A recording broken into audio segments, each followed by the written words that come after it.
안녕하세요. 파이코인에 대한 이야기 하려고 마이크를 켰습니다. 얼마 전에, 한 열흘이 지났나요? 파이코인이 엄청난 폭등이 있었죠. 그 다음에 조정을 하고, 어제도 살짝 올랐어요. 크진 않지만, 한 4% 정도 올랐습니다. 여러 가지 이유가 있지만, 원래도 있던 우리 V27 업그레이드 부분, 요 부분이 되면서 이제 효율성이 향상과 수수료가 인상되면서 실질적인 매출과 수익이 증가한다는 부분들, 이런 부분들이 이제 시장에 반영이 된 것 같고요. 그 다음에 이제 이번 주에 공개될 거로 보이는 파일 관련 소식이 있습니다. 여러 가지 추측들인데 이 부분에 대한 기대감. 그 다음에 지난 일주일 동안 한 17%, 18% 빠졌었거든요. 그러니까 요 부분에 대한 어떤 과매도로부터 당연한 회복, 이런 부분들이 겹치면서 약 한 4% 정도. 그러니까 암호화폐 시장 전체는 한 마이너스 3% 떨어졌었어요. 근데 우리 파일코인만이 한 4% 정도 인상됐다는 거, 이런 부분들. 그래서 이제 아시겠지만 우리 27 업그레이드를 통해서, 골든웨이크 업그레이드를 통해서 지금 용량을 10% 줄였습니다. 그러다 보니까 어때요? 활용도는 36 상승을 했고요. 그 다음에 수수료가 무료가 증가를 했습니다. 이거는 일반적인 기업으로 따지면 매출과 수익이 증가한 거죠. 순간 엄청난 거죠. 14%라고 한다면 정말 1년 내내 뭔가를 해도 되기 힘든 부분을 이렇게 물론 이걸 준비한 거지만 이 업그레이드가 종료되면서 이렇게 수수료가 14% 증가했다라고 하는 건 엄청난 거죠. 물론 벌금이 전체 수수료의 99%를 차지한다라고 하는 겁니다. 그러면서 한편으로는 성과가 낮은 저장소 운영자들을 시장에서 퇴출시키는 압박이 되고 있다는 부분에서 냉정하지만 실제로 우리 파이코인의 생태계를 건강하게 만드는, 단순히 수수료만 올라가는 게 아니라 파이 생태계를 건강하게 만드는 그런 의미까지 있었다라는 부분, 이런 부분들이 이제 시장에서 평가받으면서 이제 이렇게 된 거고요. 유동성의 부족 속에서 금과 채권, 그다음에 달러 스테이블코인으로 도망가지 않았습니까? 도망간 남아있는 잔여 자금이 실체가 확실하고 수익이, 즉 사용성이 명확한 코인의 일부 자금이 몰린 거예요. 그래서 이제 GKC 같은 프라이빗 토큰이나 우리 파이코인 같은 탈중앙 인프라, DPIN이라고 하죠. DPIN, Decentralized Physical Infrastructure. 그래서 탈중앙 물리적 인프라, 요 부분의 대표로서 파일코인이 어떻게 보면 수혜를 받았다고 할 수 있고, 게다가 또 하나는 현실이 AI 산업이 발달하면서 이 AI가 처리하는 엄청난 데이터를 어떻게 저장할 거냐라고 하는 산업적 현실로부터도 이것이 반영되면서 하물며 비트코인이 숨고르기를 하고 엄청나게 하락하고 있음에도 불구하고 파일코인이 독약정청 폭등할 수 있었던 그런 근거가 됐고요. 그리고 이미 이제 그 산업 현실 속에서 시장에서 드러나고 있는 게 아마존 웹하드 서비스 등등 대표적인, 이게 이제 한계가 있는 거 아닙니까? 해킹도 당하고 다운되기도 하고, 그러면서 이제 개인과 기관들, 스토리지, 안전하고 완벽한 스토리지에 대한 개인과 기관들의 관심은 당연했던 거죠. 이런 부분들을 이제 역시나 우리 파일코인이 안 왔던 건데,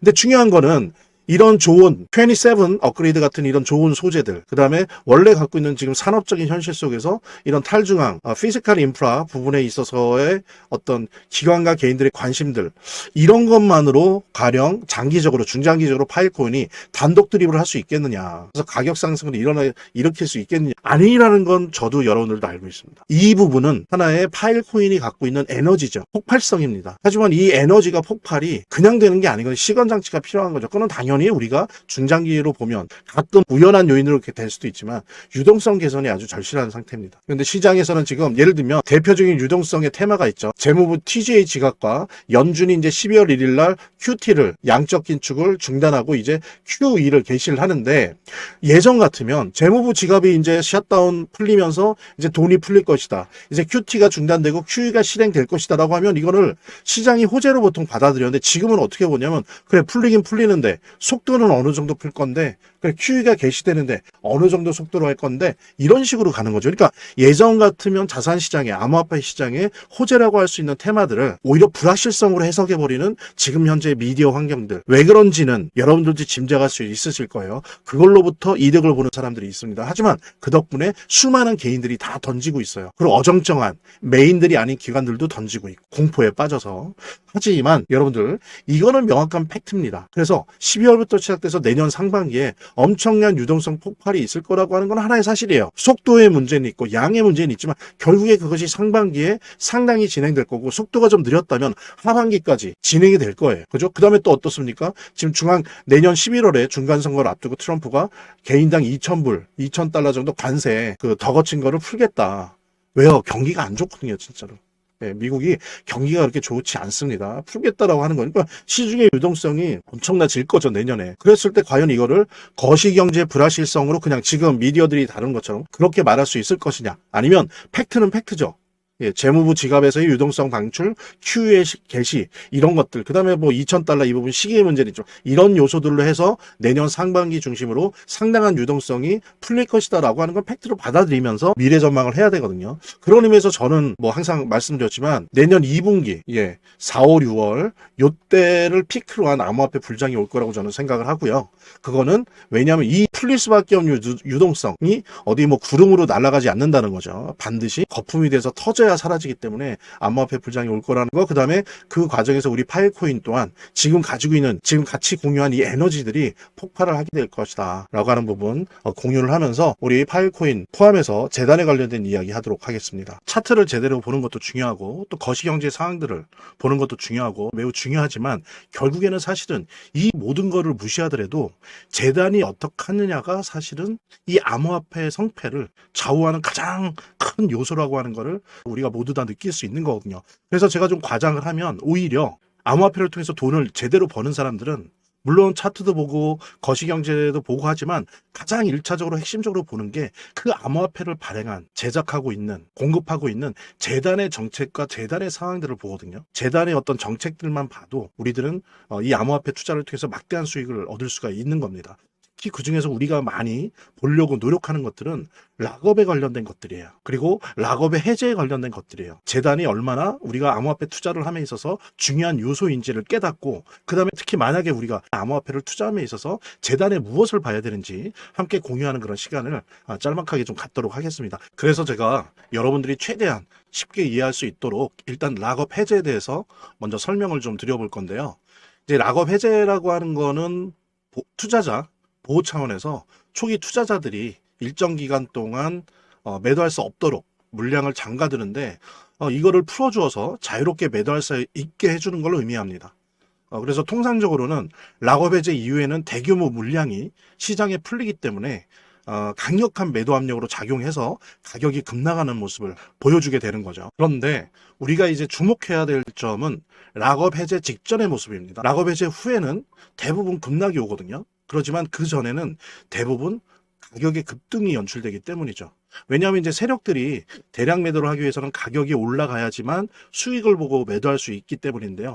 충격적인 건 이걸 위해서 재단이나 프로젝트 측도 가격을 인위적으로 끌어올린다는 거죠. 실제로 리플이죠. 리플의 CEO 갈링하우스 같은 경우에는 이 락업 해제 전에 가격을 뻥튀기 시키기 위한 그 시세 조작을 한 적이 있었고 이게 발각이 된 적이 있습니다. 물론 본인은 이에 대해서 극구 부인을 했지만 모든 정황을 볼 때 사실은 이미 알 사람은 다 알고 있는 거죠. 그러니까 이런 일을 하는 이유는 초기 투자자들 때문이에요. 이 초기 투자자들에게 수익을 줘야지 어떤 보상 개념의 수익을 줘야 추가적인 투자 유치를 할 수 있는 거죠. 그 초기 투자자들 뿐만이 아니라 그 외에 2차, 3차 투자자들을 모집하기 위해서는 이런 초기에 부풀리기, 뻥튀기가 필요한 겁니다. 그래서 락업 해제 전에 락업 일정에 맞춰서 매수 타점을 잡아내는 것이 매우 중요하게 대두되는 겁니다. 이 락업 해제 후에는 급등 후에 급락 패턴이 옵니다. 이제 그러기 때문에 락업 해제 전에 매수를 해야 되고 락업 해제 후에는 이제 매도를 해야 되는 거죠. 이래야지 이제 엄청난 수익이 가능해지는 건데요. 제가 특정 경로를 통해서 이 재단 측의 어떤 락업 해제 일정을 입수를 했거든요. 근데 이 해당 문서는 기밀 문서이기 때문에 일단 중요한 내용은 이렇게 제가 좀 모자이크 한 거 좀 양해 바라고요.